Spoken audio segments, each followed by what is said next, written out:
Hello, you beautiful people. I'm Garrett. I'm Ashley. And this is The Dead Spot.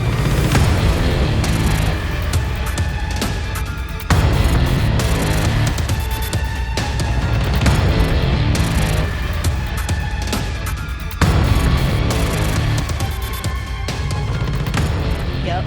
Yeah, where? What should I... No, I'm not going to say. We've been MIA. I was dying of an illness. Yeah, we really fucked up spooky season, huh? Yeah, we literally missed the whole month of October. Yeah, well. Because we were busy, and then I got deathly ill. But I'm recovered, mostly, now. Yeah, mostly. So now we're going to start rolling out episodes. Yeah, so we're going to record this because, you know, like Carrie Underwood says in her song, we're waiting all day for Sunday night. Yep. So we just got, I don't know if we're allowed to say the name, but we have the channel that plays all the football games at once in the background. So if something happens, I don't know, because the NFL. Why don't you just say we have? Don't. Why? I don't want to get sued by the NFL. Why are we gonna get sued? Because they're definitely gonna listen to this. Probably not. But, anyways, so it's been going on since the last time we've been here. I'm trying to think. Matthew Perry died. Yeah, Matthew Perry, R.I.P. Yeah. War. All the time. In Gaza. Yeah. We're not going to talk about that. Yeah, we're not going to talk about that because this is not a political podcast. Yeah, but war is bad. Oh, also the guy who killed Natalie Holloway finally admitted that he killed her. Mm-hmm. So we might do an episode on that and talk about that more. Yep. I mean, there's a lot of true crime happening. One would say too much. Yeah. That's how it goes. But we handed out candy on Halloween. Yeah, we got a little bit left. And they were coming from all sides. That's it. That's about it. So let's get started. Okay. All right, let's do that. All right, so today's story takes us to Atchison, Kansas. Founded in 1854, Atchison is approximately 8.5 square miles and is located near the Missouri River with a population of approximately 11,000 people and was named after U.S. Senator David Rice Atchison. Atchison is the birthplace of famous aviator Amelia Earhart. Oh. Negro League baseball player Oscar Johnson, who won a championship with the Kansas City Monarchs in 1924. Musician and songwriter Jesse Albert Stone, who is best known for writing Shake, Rattle, and Roll in 1954, which is ranked as number 127 on Rolling Stone's 500 Greatest Songs of All Time list. As well as Paul Christoph Mangelsdorf, a botanist known for his research on the origins of maize. Cool. Mangelsdorf's work was amazing. Amazing. Sorry. I guess that joke was corny. Yep. Anyway, another feature of this small town in Kansas is the Sallie House. The Sallie House is located at 508 North 2nd Street, and according to Zillow, was built in 1890 and features 3 bedrooms, 1 full bathroom, a half bathroom, an unfinished basement, and a total interior livable area of 1,200 square feet. And from the outside is a relatively normal-looking house in just about any neighborhood in America. But it's not normal. It's not. So today we're talking about the Sallie House. Yes, the Sallie House. The house was constructed for Dr. Michael C. Finney and his family, and they occupied the dwelling until 1947, with Dr. Finney operating his medical office on the first floor. One night in 1905, Dr. Finney was awakened in the middle of the night by a knock at his door. As he made his way... That's a knock. As he made his way down to open the front door to see whom the heck it was, he was met by a desperate mother and her young daughter in excruciating pain, complaining of a fever and severe tummy pains. Sounds like diarrhea or the flu. Well, the young girl collapsed in agony, and Dr. Finney ran a couple quick tests and diagnosed that her little appendix was about to burst. Oh, no. So he needed to operate and get that thing out immediately. Get that thing out? Get that thing out. So there are 2 versions of this origin story, so Choose your own adventure. The first version states that the mother and daughter were simply desperate for medical attention in the middle of the night and without any mode of transportation to get to a hospital, knew of Dr. Finney's office and just went right over. But the alternate version states that Dr. Finney had an affair with this woman, a black housemaid, and her daughter was Dr. Finney's illegitimate daughter, so she brought her to him demanding he help. For fear of their extracurricular secrets getting out, he refused to take them to a hospital and opted to perform the procedure in his office instead. What year is this? 1905. While in a rush to operate on the girl, he had given her a liquid anesthetic so she could go to sleep and he could do what he's got to do. So now that she's out, he begins the operation, cutting into her abdomen with a scalpel. Scalpel. As he's performing the procedure, his eyes met hers.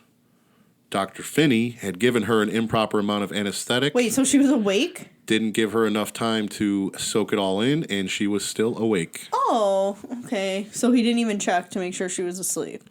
Perfect. So as Dr. Finney continued cutting into her abdomen, the young girl felt everything. Oh my God, that's like my worst nightmare. Yeah. If like I have to get a surgery, like There's when a movie about it. Like when I got my wisdom teeth out, I'm pretty sure I woke up during it because I remember waking up, and they were like, "Oh my God, she's waking up," and I was like, "Oh great, they're not done yet." Yeah, there's a movie about it called Awake. Yeah, I think I saw that. 2000s with what's his name? That guy from Star Wars. Yeah, Hayden Christensen. Yeah. Yeah, where he's awake during surgery. Mm-hmm. It's called Awake. Yeah. All right. Screaming in pain and writhing in pain on the table as Dr. Finney continued with the operation, she eventually bled out and died. Jesus Christ. So depending upon which origin you'd like to believe, Dr. Finney had either been trying to help this young girl and just fucked up really bad, or intentionally killed her during the operation to keep his extramarital affairs a secret by murdering her and her mother, goes the story. Her mother died too?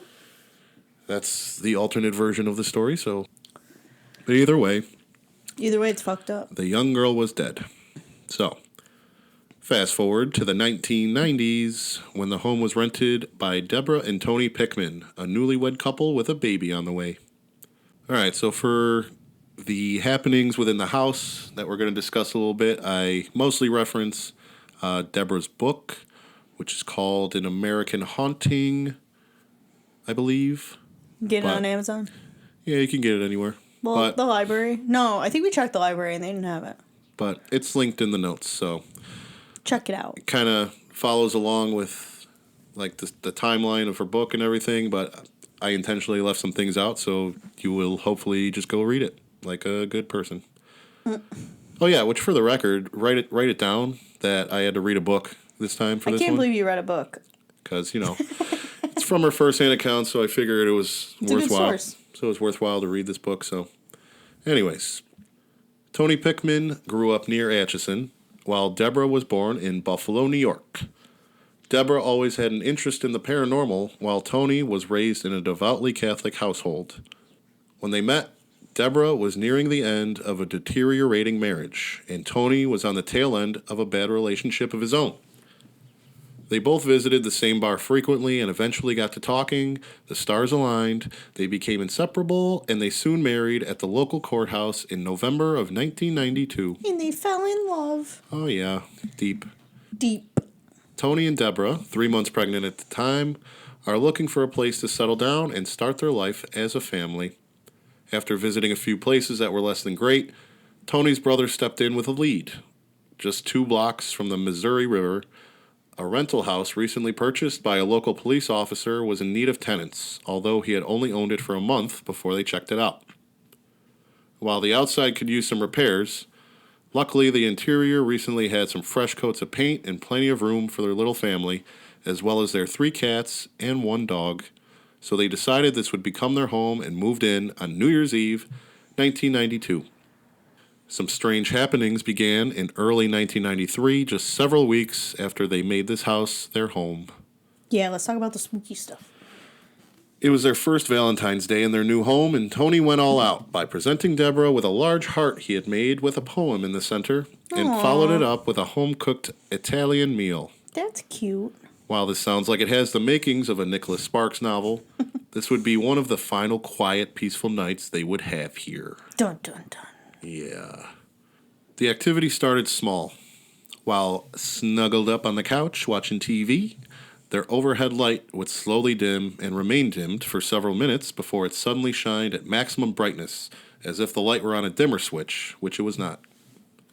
This continued for several days before they thought it might be some shoddy electrical wiring, so they called an electrician to take a look, but he found nothing wrong with the wiring, at which point Tony joked, "We must have a ghost." And Yeah, boy, did they laugh. But that's not a joke. I always tell you I think we have a ghost. Well, that's possible. I wouldn't laugh. I'd be like, I'm serious. Nobody Perhaps we have a ghost. Nobody laughs like that.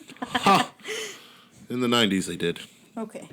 Anyway, speaking of the previously mentioned fur babies, their dog named Sasha was a purebred Samoyed and was a very mild-mannered dog who loved playing with children and other animals. One night, before they had a chance to furnish what would become the baby's nursery in the room right at the top of the stairs, Tony was followed by Sasha to the threshold of the room, where they both stood staring into the empty canvas trying to cook up some ideas. After rattling his brain for a while, Tony walked away, but quickly returned as Sasha was barking her head off. See, you always trust the animals. Oh, yeah. It's like when something bad's gonna happen, like the birds all start flying away. You know what I mean? Like, Oh, sure. like you always trust birds, and then you always trust animals. Like if they're staring into the darkness, you know, like something's there that you can't see. When Tony found Sasha, still in front of the same room, she was growling and baring her teeth as she was focused on something inside of the empty room, seemingly feeling something threatening. This behavior continued for about a week or so until she seemingly no longer perceived whatever was there as no longer a threat to her or the family. So, she saw something, but the humans couldn't. And she's like, yo, yo, yo, yo, yo, yo, yo, yo. Like, that's what the barking was, you know? Yeah. Yo, yo, hey, Okay. hey, look at, hey, get out of here. Anyway. Debra would also experience sudden cold spots when walking up the stairs. They had one window air conditioner unit in their main bedroom, but there was no way that a draft of that cool air would have made it to the staircase, let alone feel suddenly almost 40 degrees colder along the wall. Yikes. In late June, Debra was in the kitchen baking a cake in the used oven they recently purchased and set the timer for 12 minutes. When she glanced at the timer 1 minute later, it was down to 4 minutes. As she continued wiping the counter, she glanced over again. 14 minutes. So she just said fuck it and bought her own timer since something was up with this one. It's a secondhand stove, so who knows? True. Could just be broken. Maybe, but no. But probably not. No. But the next day, while she was relaxing in the living room, she was suddenly startled by a buzzing noise coming from the kitchen. No way. When she went to investigate the source of the buzzing, Debra found that it was the stove timer. As she stared at it, bewildered, knowing she hadn't set the timer or even turned the oven on, the buzzer stopped itself after about 1 minute. I'd be like, we gotta get the fuck out of here. And then it happened again the next day.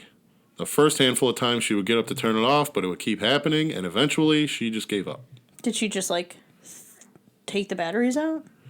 She just stopped answering it. She just let it happen? Yeah, she's like, oh, there's the fucking timer again. Because, like, people would come over and be like, yo, your thing's buzzing. She's like, yeah, I know. Again. Okay, don't worry about it. On June 26, 1993, Debra gave birth to their little baby boy, Taylor, and soon brought him home. Contrary to doctor's orders of 7 days of bed rest, Debra convinced Tony to let her paint the nursery and finish decorating so their little baby boy could move in.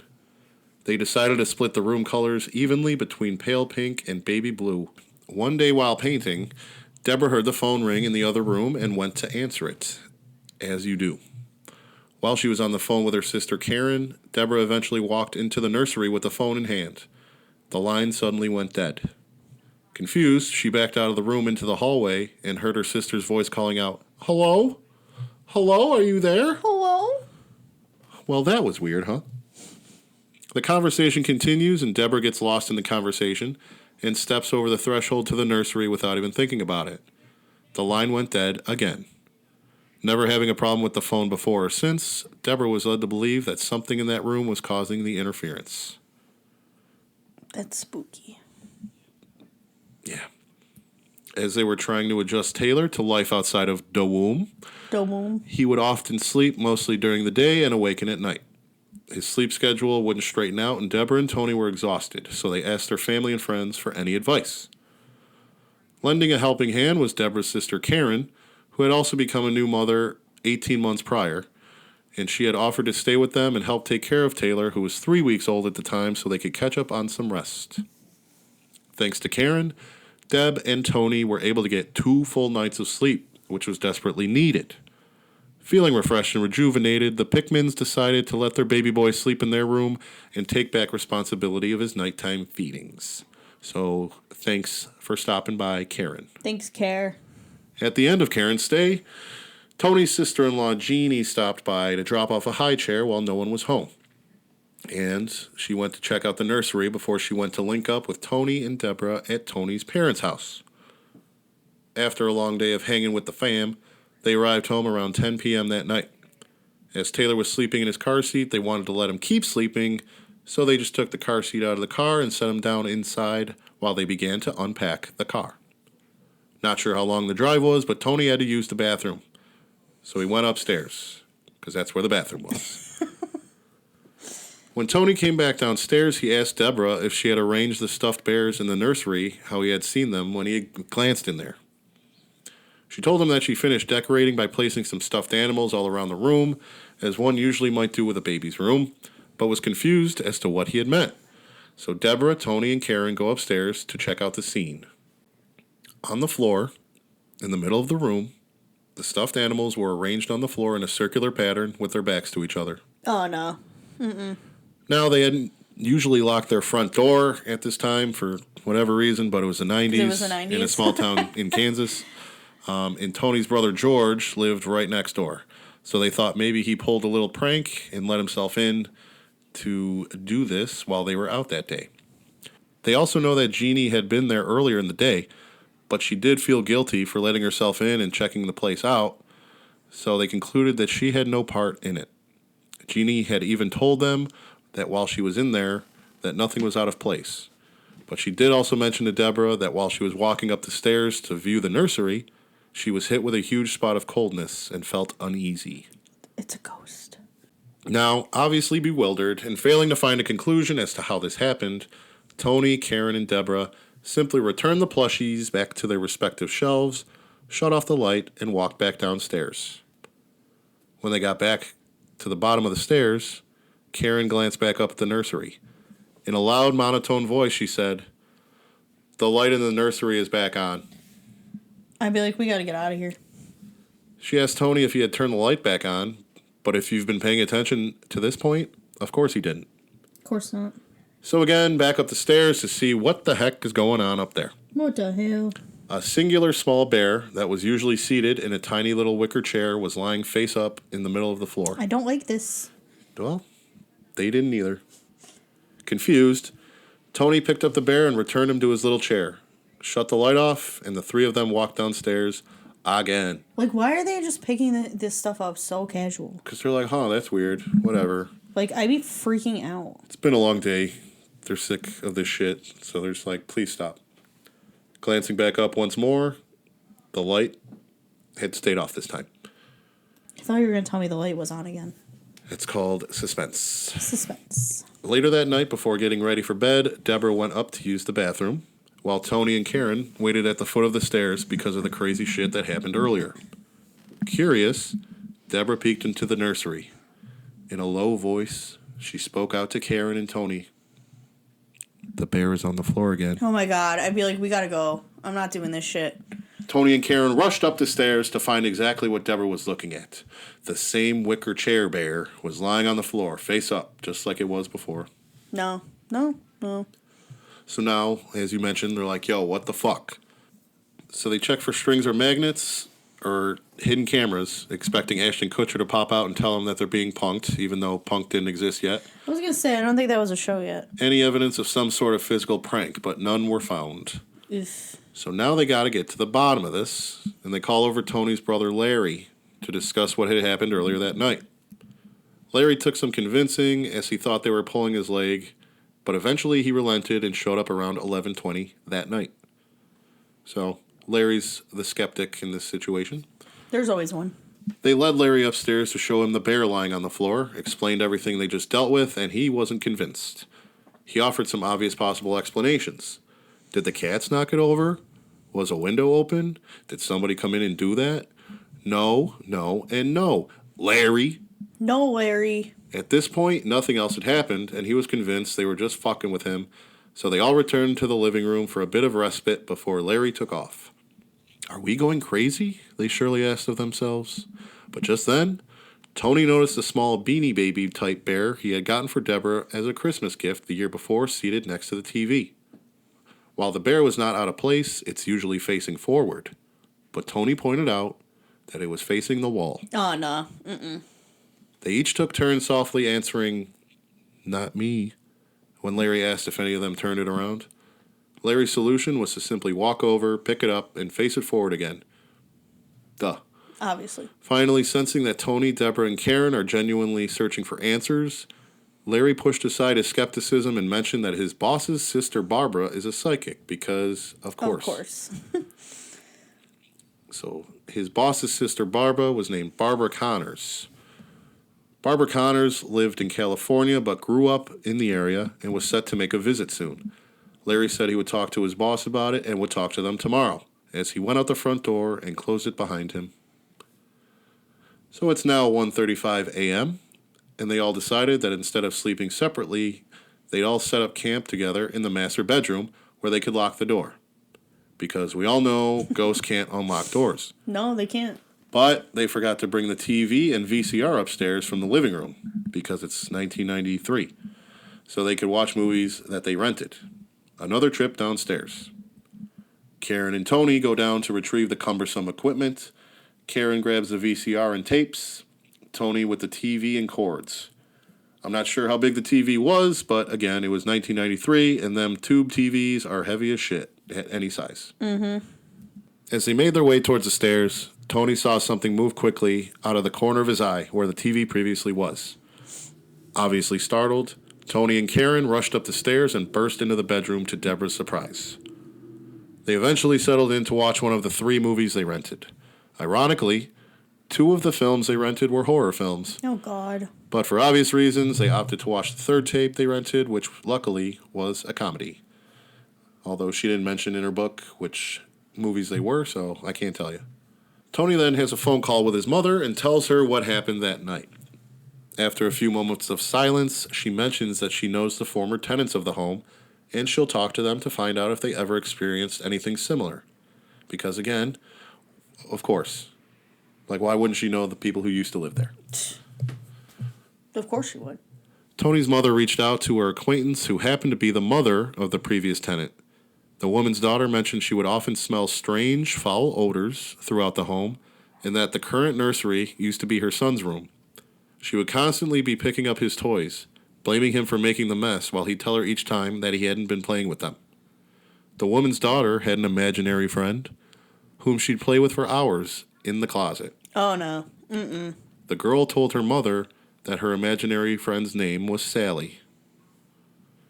While on the topic of making phone calls, Larry called back and his boss Annie had called her psychic sister Barbara and relayed some info to her.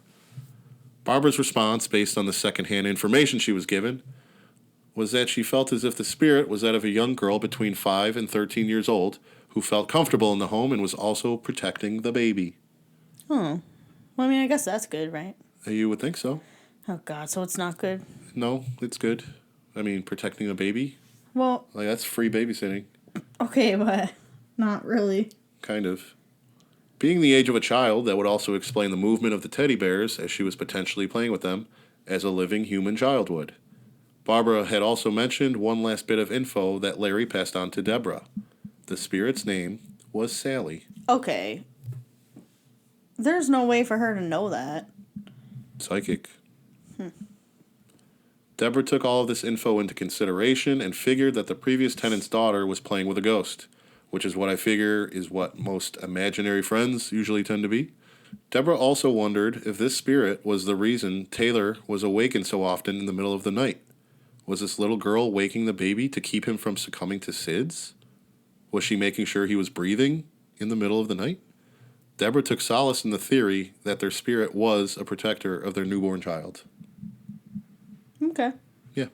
So she's like, maybe that's why he keeps waking up, because this little ghost girl is like, hey, you gotta breathe, to keep him alive. I mean, that's good.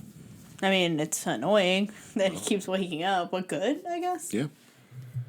Old George stopped over. Wait, who's George? His brother. I thought his brother was Larry. He's got 2 brothers, at least. George lives next door. You should say, I thought Larry lived next door. George lives next door. So where does Larry live? I don't fucking know. Okay, well, you should say George is the one next door, because I'm pretty sure you said Larry lives next door. I didn't. I said George. Huh, okay. Well. Anyway, so George came over on the night of July 27, 1994, and Tony showed him around. George was waiting for Tony to confide in him that all of this haunting nonsense was just bullshit, but George received no such admission. Back in the living room, George still wasn't convinced, so Tony picked up the 35mm camera lying on the dining room table, pointed it towards the bear next to the TV, and said, "Sallie, if you're here, smile and say cheese," as he pressed the shutter and snapped a photo. George shouted, "It moved! The goddamn thing moved!" in pure excitement and shock as the bear turned once again as he saw it with his own eyes. And Tony quickly snapped a second photo before they both sprinted towards the stairs up to Deborah and the baby. While Tony's legs moved him as fast as they could, George's could not. He shouted out to Tony that he couldn't move as his face lost its color and he began to struggle breathing. No matter how hard he tried or thought about moving, he couldn't, as if something or someone was holding him in place. After a few moments, the weight relented, and he too ran upstairs to the bedroom. Yikes. So it sounds like Sallie might be mad. Yeah, somebody's upset with this guy. Yeah. Is it Sallie or someone else? I don't know. At this point, they all decided that they should leave the house for the night and go to Tony's parents. No sooner were they all in agreement did they start packing their shit. George noped the fuck out the front door and paced around the front yard awaiting the other two, trying to compose himself. Thanks, George. Thanks for your help, bro. We'll see you in a minute. After gathering up some essential supplies, snacks, food, fruit roll-ups. Hell yeah. Remember fruit roll-ups? That's my Pineapple Express reference. Food, snacks, fruit roll-ups. We gotta get out of here. Never mind. I get it. Yeah. You quote Pineapple Express way more than anyone I know. Yeah, it's fine. Okay, so they gather up some essential supplies. Tony puts the baby in his car seat and took him out to the car to buckle him in. As he was doing so, Taylor began crying as he was awoken from his deep sleep. Tony also suddenly jumped up and reached towards his lower back as he yelled in pain. Ah! Probably, I don't know. Oh my God. And Deborah felt a rush of coldness and energy pass through her. Thinking he was bitten by a pesky little insect on the inside of his shirt, he regained his composure and focused back on the task at hand as they packed everything and everyone into the car and successfully made it to his parents' house. Oh, so they're mad. Someone's mad that they're leaving. As they told his parents about the night's events that led to them fleeing their place, Deborah remembered that Tony had been bitten by a bug and pulled him aside. She lifted his shirt and was horrified by what she had seen. This was no bug bite. What was it, like a scratch? Instead, Deborah was met with 3 bleeding scratch marks about 6 inches long running down the center of his lower back. Thinking that Sallie had done this, Deborah was pissed the fuck off. Who does this little shithead think she is, attacking her husband? And for what? So she reached out to Psychic Barbara for any help. Barbara explained to her that the spirit they've come to know as Sallie is present because she's protecting the baby and she wants their attention. So she'll show it whenever and however she can. Barbara explains that they should treat Sallie as they would any living child. Let her know that there are rules, and if she doesn't obey them, she'll be punished. With one such rule being, if you want to play with the toys, that's fine. Just put them back when you're done. Because, we're done. We're sick of picking your shit up. So, yeah. We're sick of picking up after you. Put your shit back where it came from. So basically, Barbara is just like, tell her she's welcome to stay with you, but if she upsets you, call her into the room and discipline her. Tell her what she did wrong and why you're upset, and everything should be smooth sailing. So that's what Debra did moving forward. Can you imagine if you're just like standing in the middle of your house and you're like, Sallie, listen. Well, that's what she would do. I mean, remember when you had to do that? Yeah. Well, that's what she was doing, and that's why this whole time she's kind of like into it. She's embracing it. She's like, meaning Debra, like listening to the advice and stuff and talking to Sallie and whatever. And Tony's just like, okay, whatever. Like he was always very, what's the word you want to say? Hesitant, I guess, to like accept that there was a spirit of a girl living with them. Well, I mean, after he's been scratched, you would think he would believe it more. Yeah, but so she's like embracing it, and he's like, that's an airplane in case you can hear it. Yeah, I'm sure you can. Okay, so that's what Debra did moving forward. She'd be speaking to Sallie without knowing if she were even around, but at this point, what do they have to lose? Sallie would then let them know she was present in a few less terrifying ways, including manipulating the pull strings on the ceiling fan to move in a repetitive circular motion, electrical interference, and setting fires. Oh, setting fires. That's casual. Yeah, we'll talk about that. Debra decided to leave a notepad with some crayons in the nursery for Sallie to use as a means of communication if she were able. On one sheet with a red crayon, Debra wrote, "Hi, Sallie, how old are you?" and left them in the corner of the room, announced that she could use the crayons, and wished her good night.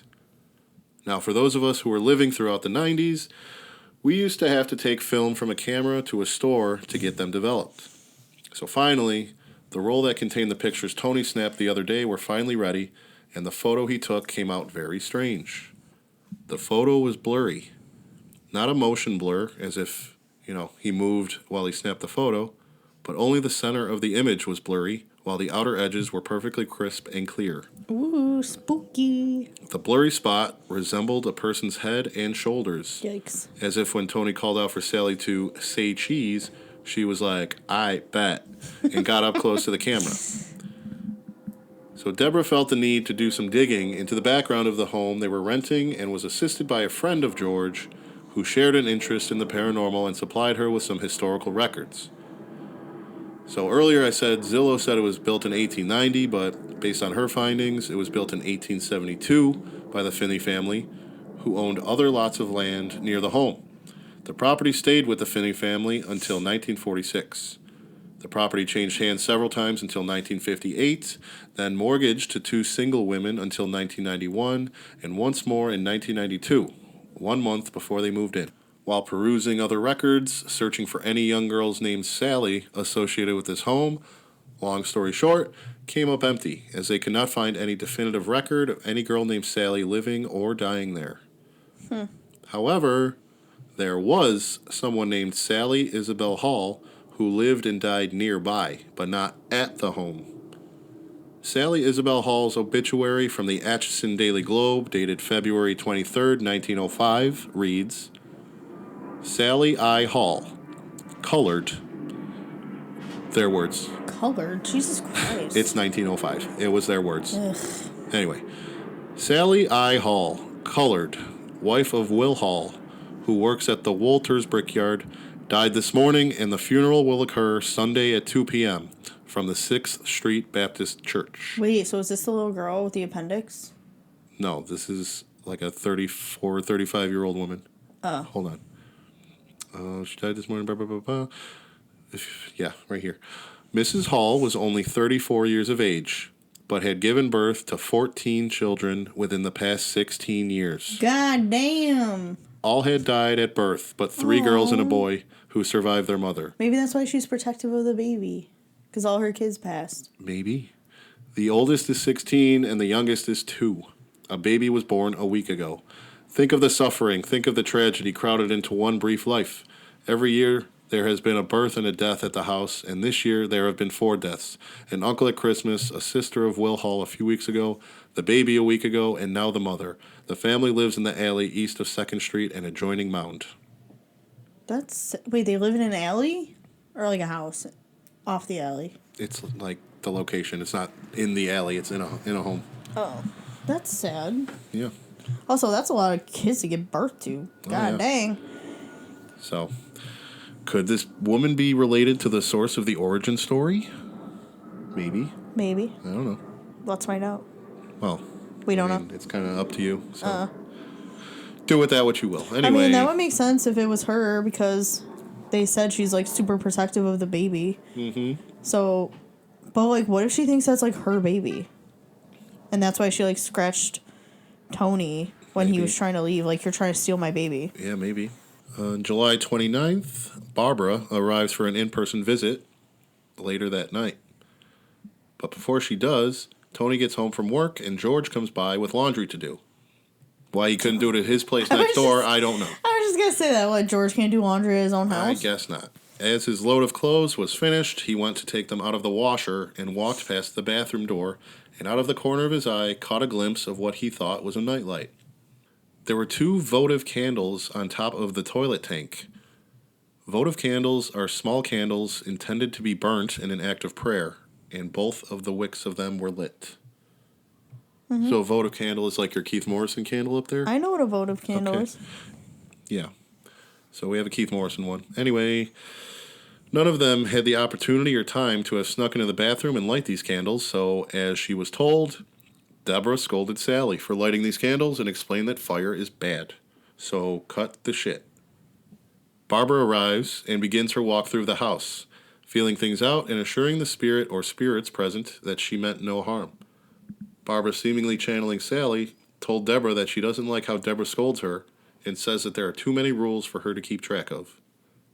George, being George, invited one of his friends named Rodney along for Barbara's visit, and at one point, he chimes in to ask her how old Sallie is, and Barbara responds in a young, childish tone, "I'm 7. What? So she's now Sallie? Sallie has possessed Barbara? She's speaking through her because she's a psychic medium. And she's like, I'm 7. So that's not the 35-year-old Sallie. Guess not. Weird. Barbara then explains that it's possible that Sallie is warmer towards Debra because she's a woman and a mother. Barbara suggests that it might be possible that some male figure was abusive towards Sallie and that men make her uneasy. Like, say, the doctor that basically murdered her? So you think it is that girl now? Perhaps. The appendix one? Perhaps. That's what I thought at first. I mean, that would also explain why she would dislike men being in the place. Because that happened at the same house, right? Yeah, it's in the same house. Barbara also suggested that they set aside an area for Sallie's playthings. Whatever they decided would be her toys would be kept here, and she should be told that she can play with the toys, but would need to return them when she's done. Barbara also told them that they could set a place for Sallie at their dinner table, even though she can't physically eat or drink anything, because she told them that she sits at the table with them while they ate dinner. Aww. Yeah, so. That's sad. Yeah, she just wants their attention. And She just wants to be part of the fam. Yeah. Their neighbors Carol and Don came by with a couple baby dolls they wanted to offer as some toys for Sallie, and Tony and George took them right up to the nursery to put them in the corner of the room, the spot where Sallie's toys were to be kept. As Barbara told them, that's where Sallie likes to chill. So she's got her own little corner in the room up there, and that's where they're going to keep her new toys. Not long after they went upstairs did they return to the group, dolls still in hand, asking if anyone had gone upstairs. Now what? Yeah, what now? Well, one of the bears had moved again, and something was also written on the notepad that Debra left out for Sallie to write on. Ooh, what did it say? Debra went up to the nursery, speaking out loud to Sallie to let her know about her 2 new toys she could play with before she focused her attention to the notepad. Reminder, Debra had written, "How old are you?" in red crayon. Yeah. Underneath her question appeared a 7, alongside what looks like the word like, written in green crayon. So Sallie is telling her she's 7, as Barbara previously mentioned. The like might mean that she also likes that more people are coming to visit. Since it was written in green, that might also suggest that green was her favorite color. Not wanting her child ghost to play with old, dirty toys from her neighbors, she cleaned them up for her and also outfitted the little naked doll with a dress before she snapped a few pictures to finish the camera roll. So once those were developed, she looked at those photos and was shocked by what she had seen.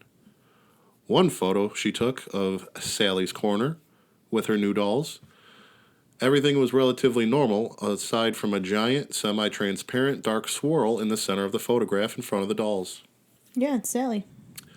Another photo was of Taylor's crib with a similar but smaller swirl, almost in the shape of a teddy bear.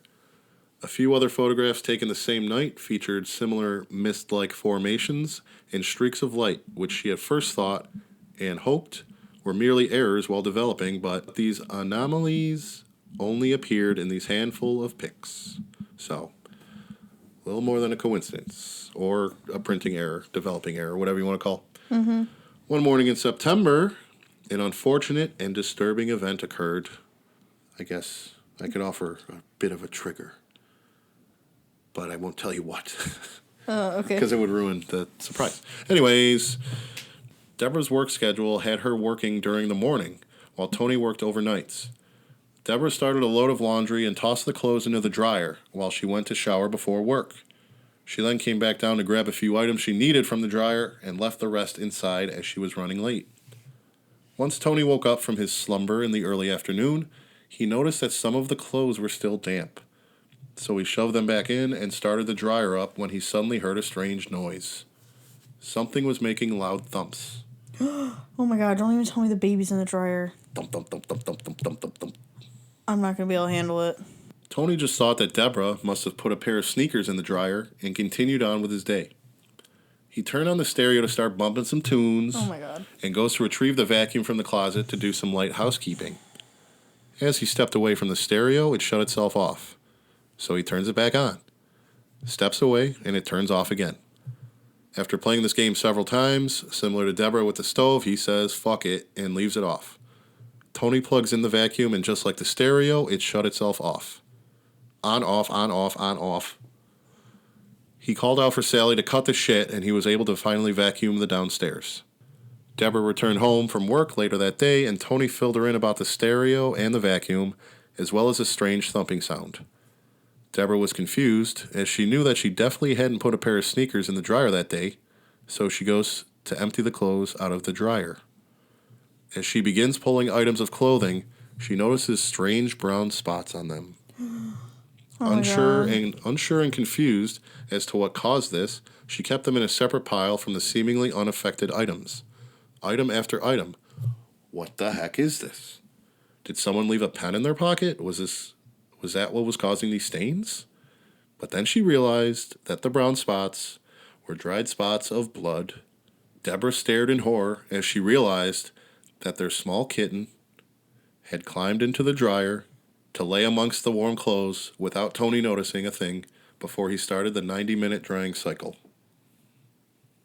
So the cat climbed in the dryer. Yeah, and Sally was like, bro, go back to the dryer. Was Sally trying to warn Tony that something was wrong? Yeah, that's what I got out of it. Was she trying to get his attention by shutting off the stereo and vacuum? If she could manipulate electronic devices, why couldn't she just shut down the dryer? Was the electrical current of the dryer too difficult for her to manipulate? Deborah was plagued with all of these questions while she grieved this tragic accident.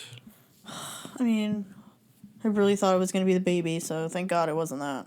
Oh, yeah. No, just a different kind of baby. That's sad. Yep. So, sorry, guys. Anyway, on October 31st, 1993, Halloween. Samhain. Even though it's spelled Samhain, but it's pronounced Samhain for some reason. Anyway, the period of time when the veil between the living and spirit world is believed to be the thinnest. Yep. Because spooky season. Which, again, we definitely fucked that up. Which we missed, so sorry. I mean, we did stuff, but we just didn't talk to you during that whole time. I mean, we didn't really do that much stuff. Yeah. I mean, we did stuff because we were busy, but... Yeah, we visited Fort McHenry. Yeah. Then we watched The Purge Anarchy while the people in the house behind where we were staying were bumping tunes all night. Yep. Anyway. At 7:15 a.m., Tony was exhausted from working his overnight shift, as he usually would be, especially with all the ghostly extracurriculars, and he fancied himself a nice, refreshing glass of orange juice before heading up to try and get some sleep. I'm not sure if he likes pulp or not. I hope not. I like the one that has some pulp. Right? Yep. Okay. This says pulp. I like the one that says some pulp. Okay, Tony Soprano.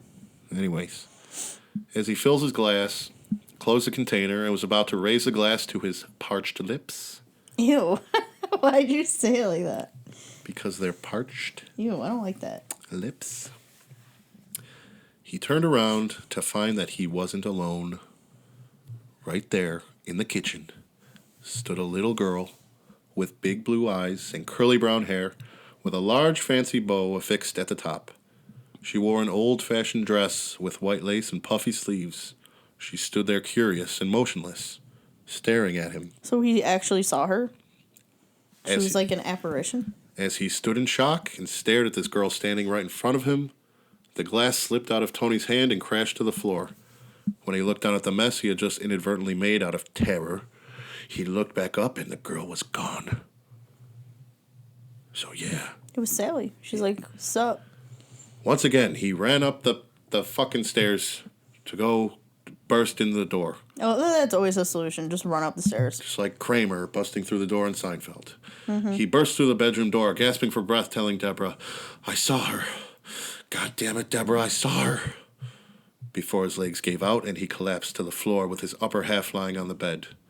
Who? Debra asked. Sallie. What did she look like?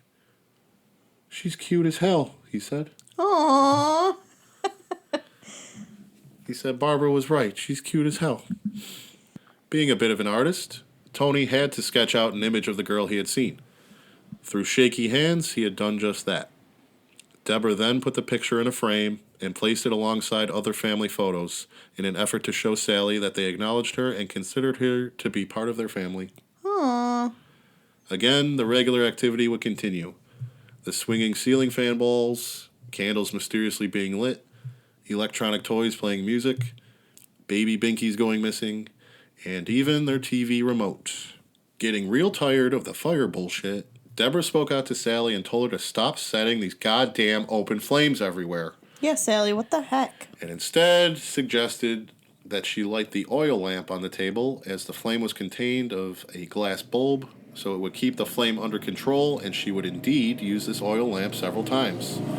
Hello, Mr. Motorcycle Man. Can you stop? All right. One night, while lounging in the living room, they couldn't find the remote for their brand new, state-of-the-art 19-inch tube TV. They were both confused as to where it could have gone. They were perplexed as Tony drifted off into a sleep. Conceding the search, Tony fell asleep on the couch, as he often would, underneath a blanket. Same, Tony. Debra went upstairs to take a bath, and when she came back, she noticed the TV remote resting atop Tony's thigh as he slept. When he rolled over and the remote dropped, he woke up, and they began questioning each other where they had found it, but each of them assured the other that they didn't know. Sallie was like, tee. He told her he felt a hand on his shoulder and heard a woman's voice say, Tony, here's your remote. But again, Debra promised him that she had not done it. Great. So now they have the spirit of an older woman, too? Sheesh. Oh, it's like a different lady now? Sheesh. Maybe it's like Sallie's mom. Yeah, a woman's voice, not a girl's voice. Yeah, maybe it's Sallie's mom. Or the adult Sallie. Yeah, Perhaps. the 35-year-old one. Meanwhile, Barbara continued touring around, giving her lectures, and incorporated the Pickman story into her presentations, as well as their photographs. Eventually, this garnered the attention of some television programs, including Unsolved Mysteries and a show called Sightings, both of whom reached out to Barbara to ask if they could get a hold of the Pickmans. Debra and Tony had argued about whether or not it would be a good idea to allow a camera crew into their home. Tony's main concern was that they would be made to look like fools or fakes and ruin their reputation amongst their neighborhood as well as their family and friends. I would just be worried that, like, Sallie and adult Sallie would be, like, pissed. Yeah. And then I'd be like, no, we're not going to do that because, like, they're friendly now, but I don't want to piss them off. Oh, sure. That'll happen. But eventually, Tony relented and agreed to allow the Sightings crew to come in, as long as his face and identity would be kept hidden. When the Sightings crew showed up, they agreed to conceal the identities of Tony, their home address, and the town they lived in. The crew consisted of only 3 people and minimal equipment, and they soon began rolling the cameras. So real quick, the year is 1994. While Unsolved Mysteries was probably the most popular true crime type TV show at the time, this was well before the oversaturation of paranormal shows like Ghost Hunters, Ghost Adventures, and the countless others that have popped up since, so there wasn't really a market to produce ghost hunting shows. They were simply here to document these strange happenings and get insight as to the Pickmans' experiences from their own accounts. Soon after the crew began documenting the family, Tony said, "Deb, I don't think she likes everyone here," See, that's what I was saying. as he was sitting and holding Taylor in another room while they began to interview Debra. The camera turned his way, and he described a cold feeling passing over him as bloody scratches began to appear on his left forearm, Yikes. the same arm he was holding the baby with. They agreed to pause on filming until Barbara arrived, and as soon as she walked in the door, filming resumed. "She's excited," Barbara told the crew as she made her way through the home. "I like it, but it's scary," Sallie seemingly spoke through Barbara. Tony was up next for his interview, and per his request and their agreement, the crew set him up in front of the windows to create a silhouette as to hide his face, but he quickly lost his train of thought and told them that he had felt the familiar coldness around his midsection as he lost his breath. Tony lifted his shirt, and to the surprise of the crew, more scratches, straight down the center of his stomach. Filming wrapped around 11 p.m. that night, and the entire experience was overwhelming, but they would resume the next day. This time, Sightings brought in investigator Howard Heim, who brought his own equipment, including a temperature gauge and an EMF detector. This day was exceptionally hot. The outside temperature, coupled with the amount of people inside and the air conditioners needing to be turned off for audio purposes, the home should have stayed sticky and hot, but Howard would note the decreasing changes in temperature. As they walked through with Howard, they experienced more cold spots, but when they mentioned the previous night's attack on Tony, it suddenly grabbed his attention. They sat Tony down once more and affixed the camera on his gut, as Howard examined the scratches with a magnifying glass, as he suddenly exclaimed, "Look, one's starting to bleed!" While they thought the existing scratch was the one starting to bleed, it was a brand new one. They watched as the welt formed, and the camera rolled for 9 continuous minutes. Okay, clearly someone's pissed, so I'd be like, we gotta stop. This bit of footage is considered to be groundbreaking, as it's the first documented paranormal activity caught in action on camera. Ever? Ever. The first visit with Sightings had come to an end, but they soon after requested a second visit. I'd be like, no, dude. You saw what happened the first time. So again, the Pickmans argued about it back and forth, weighing the pros and cons. And 4 days before the second visit was set to take place, Tony was afraid of being embarrassed and the possible effect it would have on the family, and he felt his anger rising, so he left the house. Just as he closed the door, an extremely loud static noise blared out of the baby monitor for about 30 seconds. Was Sallie upset that Mommy and Daddy were arguing? Maybe. Strange. Eventually, Tony returned, and so did the baby monitor static, but upon their own inspection, found nothing out of the ordinary to cause the noise. Sightings showed up for their second visit with one addition to the crew, host Tim White, who was intrigued by the happenings and almost never joined the crew in the field previously. More cold spots, feelings of electrical charges, and again, more scratches on Tony's arm. I love how Tony's like, I don't want to be embarrassed, but he's not like, I'm being attacked by this ghost. Yeah. Like, that's not your... That'd be my first concern. I'd be like, I'm being attacked. Yeah, he's like, yo, I don't know. But, like, why is just Tony being attacked? Not sure. Investigator Al Rauber was also present this time and was, to put it bluntly, an asshole. He tried to offer suggestions as to what could explain certain happenings, but didn't check out, and even talked to Debra and Tony separately, suggesting that the other was responsible for creating the activity.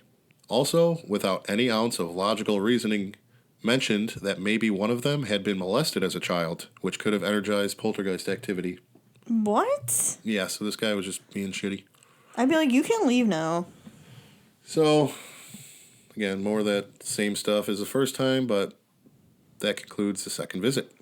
But not long after Part 2 aired on television, the Pickmans received a request for a third visit. Oh my god, I'd be like, no. Oi! Again, with the arguing and pleading and convincing, and again, they were in agreement that a third visit would be fine. Oh my god. I'd be like, no. This time, they would bring in psychic Peter James in an effort to finally get some closure and find the answers they've been looking for. I'd be like, actually, we're going to bring in our own psychic, our girl Barbara. Yeah, well, I mean, they did that, but just not on camera. So Yeah, I'd be like, okay, if you want a psychic, we're going to use my girl. Well, plus, they want to bring people in that haven't been here before, see what happens. So I guess. These people are pissing me off. So after Tony left for work one day around 3 p.m., Debra heard a knock at the door. Apologizing for the intrusion was a dark-haired woman named Colleen. This woman had previously rented the home for 8 months and moved out a few months prior to the Pickmans' arrival. Colleen mentioned that her daughter had an imaginary friend named Sallie, and once they moved to another home, her daughter never mentioned her again. It was Colleen's story that convinced Tony this time for sightings to return, as they'd surely like to hear her testimony. So sightings arrives for the third time. Peter James was given very basic information, and as he stood outside, he pointed to an upstairs window where he had seen the face of a young girl in the window, but was confused as he was told there was only a baby boy that belonged to the family. Upon entry, he made his way around, reading the rooms in his own way, and audibly tried to sound out a word.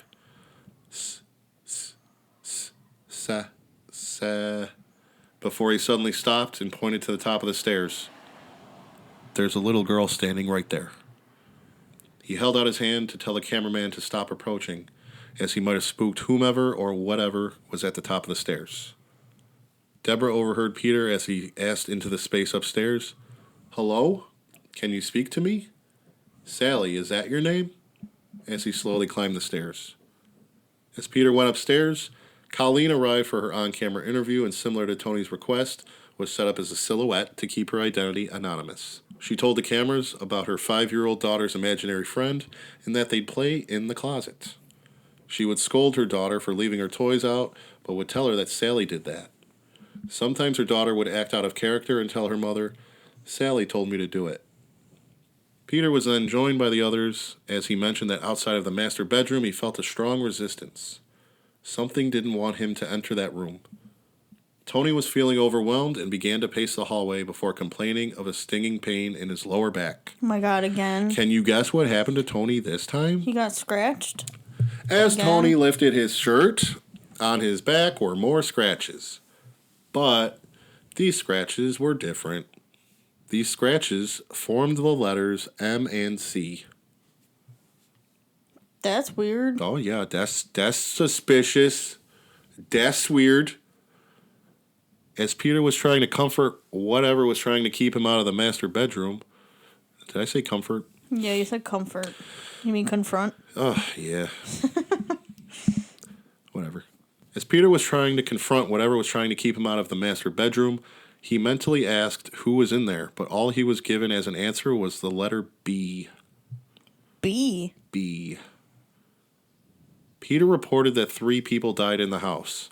Michael C. Finney in 1871. Michael C.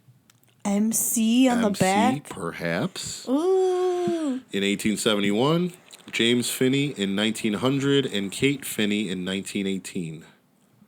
3rd visit complete. There couldn't possibly a 4th visit, right? Wrong. This time, the plan was to try and document any occurrences using video cameras and electronic equipment. So basically like your modern day Ghost paranormal adventures. shows. Yeah. So cameras were placed in the nursery, in the hallway at the top of the stairs, and in the living room area. Tony was also set to be monitored closely to confirm he couldn't possibly be causing these scratches himself. They think he's just carving scratches into his own body. Hey, they just want to make sure. Mm-hmm. So he parked himself in a chair, removed any jewelry, and had somebody bring him any food or drink. And if he were to use the bathroom, his upper body would be inspected before and after to ensure that there wasn't any funny business going on. They were able to capture an EVP of a low groaning sound, which was the response to Tony calling out to Sallie to make her presence known. The audio was reviewed by Rick Wilson, a forensic audio specialist who worked with the CIA and FBI, who concluded that the sound was not electronic, mechanical, or human, and that the frequency was too low to have been produced by a human body. Yikes. Aside from more scratches and some EMF spikes in the nursery, sightings' 4th and final documented visit had come to an end. So now, They gotta cleanse this motherfucking home once and for all. Yeah, they gotta sage that bitch. The Pickmans were approached by a woman who claimed to have a shaman guide on the other side who offered to rid this home of these pesky beings. The woman began smudging the house, aka burning sage front to back, top to bottom, before lighting a candle and instructing them to sit around it, join hands, and to not break the circle. No matter what. As the process was underway, the woman sensed an older gentleman before feeling the presence of a woman trying to hide. Additionally, she eventually described a frightened young girl in the corner of the nursery, to which she asked if she wanted the young girl to be sent away along with the other two. Debra was torn. She had a good relationship with this young spirit and felt as if she was literally her actual child and considered that she was, in fact, protecting their baby. So they decided to let her stay. The medium continues meditating and saying prayers, mentally moving from room to room. The man didn't understand why he needed to go, but eventually he crossed over. The woman, however, was stubborn and refused to go. As the medium and her shaman got to work on this old biddy, Tony began writhing in pain, strongly gripping Debra's hand as the medium confirmed that this bitch was angry and began to take it out on Tony again. Oh my god. Yeah. Poor Tony. I know, this poor guy. He described a burning sensation across the top of his back, but knew they couldn't break the circle no matter what, Nope. and told them to keep going as he struggled through the pain. After a 10-round, back-and-forth, knockdown, drag-out fight, the old stubborn woman gave in and crossed over. Tony's back was covered with 8 deep scratches, some upwards of 12 inches long. Oh my gosh. But it's done. It's over. This house is clean. So now, while Debra felt a motherly need to take care of the young spirit known as Sallie and found her presence to be fairly benign, Tony had a very different perspective, as you might expect. Yeah. First of all, his overnight work schedule did not mesh well with a newborn baby, especially one that wakes up at all hours and interrupts his unusual sleep patterns. Tony would often be very exhausted, as he would also find time to spend with his wife and baby instead of just working and sleeping. So, it was tough, but he made time. Debra had a previous interest in the paranormal and loved the idea of living in a haunted house, while Tony's Catholic upbringing had him seeing things differently and wasn't as psyched to allow whatever presence was there to coexist with them. She would often try to talk to Tony and suggest that his severe lack of sleep was causing hallucinations instead of seeming to take his concerns seriously. While he viewed these spirits as evil, his wife was eating it up and loved every minute of it. Kind of as I mentioned earlier. Eventually, Tony stopped voicing his frustrations altogether as his concerns were just falling on deaf ears. He internalized everything moving forward and minimized his feelings. Debra couldn't have possibly been bothered to consider that Tony's emotions were anything more than the result of sleep deprivation. But let me guess, his emotions were caused by something else. Possibly. So instead, she's just like, oh, you're just tired. I feel like that's what you would say to me. This and You just that. need sleep. Ba, ba, ba. One weekend afternoon, they spent some time with Taylor, and as previously mentioned, Tony fell asleep on the couch while Debra sat at the other end watching TV. When suddenly, while still seemingly sleeping, he sits up, looks her in the face, and in an unusual tone of voice said, "He's mine," before simply laying back down. Like the baby or Tony?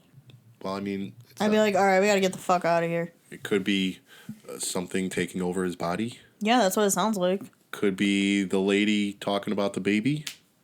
Or the lady possessing Tony and talking about the baby. Or talking about Tony. Yeah, that's what I just said. Right. I'll give you another trigger here. Because there's more violence against animals. Oh my god. So, the exhaustion began to take a toll on Tony. He described hearing voices. Sometimes it would sound like a room full of people talking, though he couldn't focus or interpret anything specific being said. His feelings toward Debra became more hateful. He had hateful thoughts when he even looked at her. He had to fight the desire to hurt her. A morning like any other, Debra left for work, and Tony went to make a bowl of cereal. Not sure what kind. As he put the milk away in the fridge, a neighborhood cat had somehow found its way into the house and was drinking from his cereal bowl. What the fuck? Already under immense pressure and dark thoughts, perhaps it was the previously mentioned voices that spoke clearly to him this time, Tony reached towards the knife block on the counter, took a knife, and killed the cat. Oh my gosh. Sounds like Tony's possessed. Tony recalls being proud of it and planned to leave the scene for Debra, a known lover of cats, to find once she returned home. His follow-up plan would be to murder Debra when she got home. Luckily for both of them, he went upstairs to get ready for the day and went to pick up Taylor from his parents, which seemingly cleared his head, and when he returned home, realized what he had done and cleaned up the kitchen, and felt immense regret both for the cat and the thought of trying to murder his wife. Yeah, Tony needs to get out of that house ASAP. Tony explained to her what had happened and what he had felt that morning, and this time, Debra actually listened instead of trying to explain them away, before realizing that maybe the spirit that she saw as childlike and innocent was something more possessive and evil, and took a hold of Tony and his emotions, as she did not recognize this man as the one she fell in love with. Yeah, I'd say so.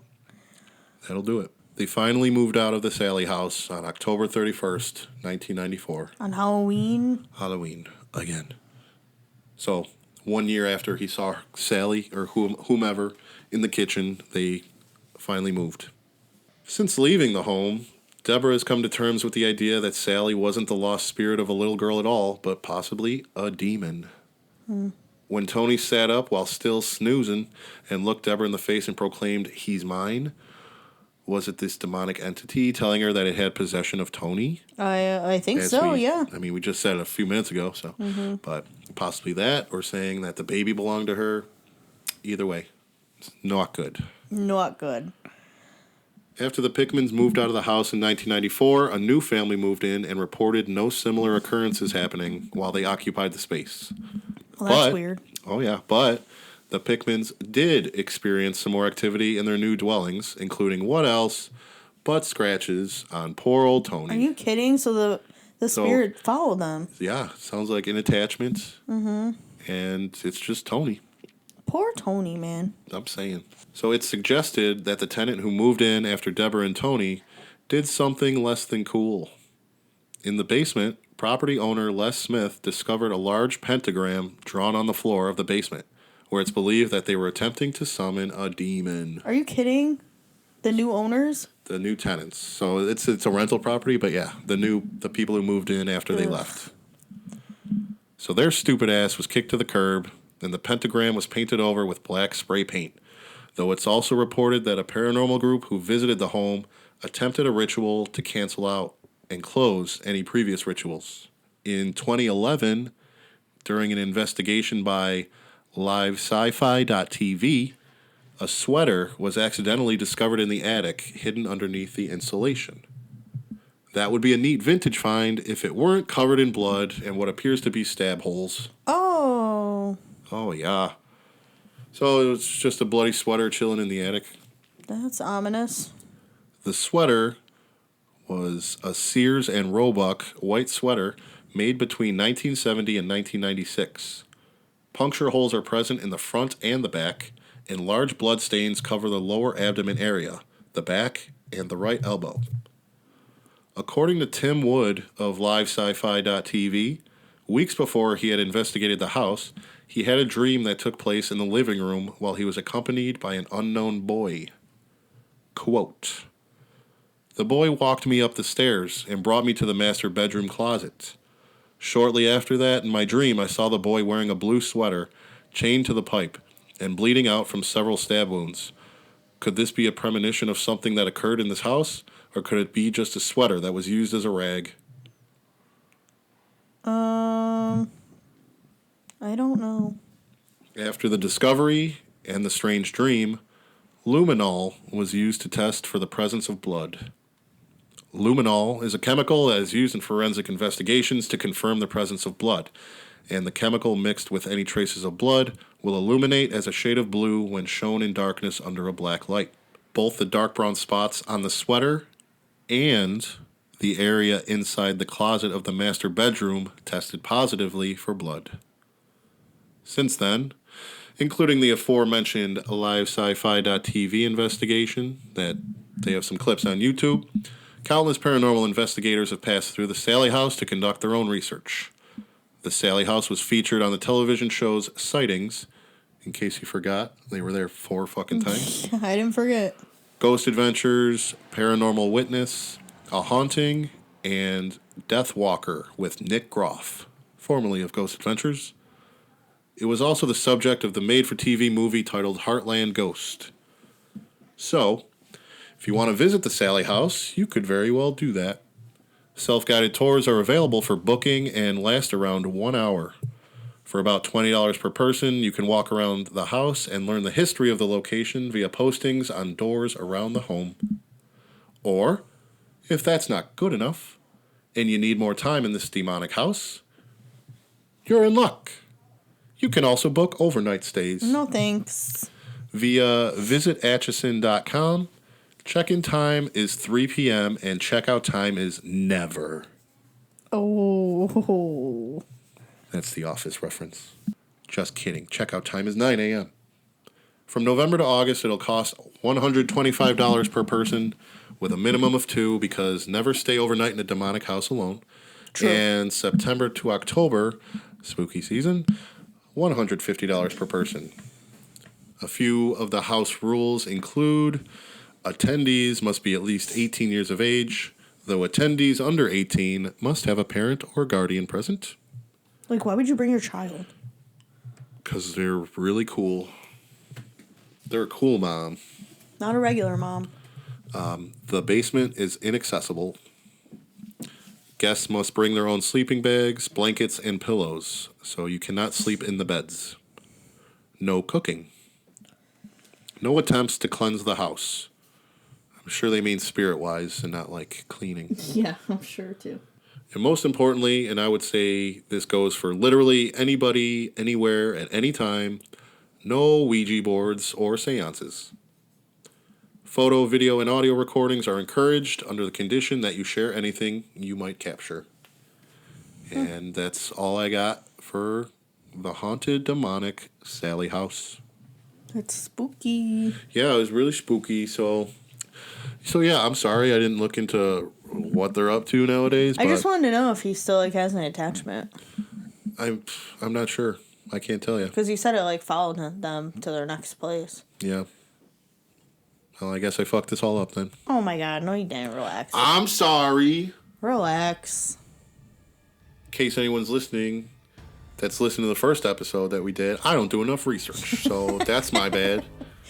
I'm just wondering. Even though we that's had all the time in the world to get this fucking done. I mean, you can look it up right now. Yeah, I don't want to. Just pause it. You can do it on your own. Oh, okay. Because where are we at? Yeah, this is taking a while. This one's the longest one so far. Yeah.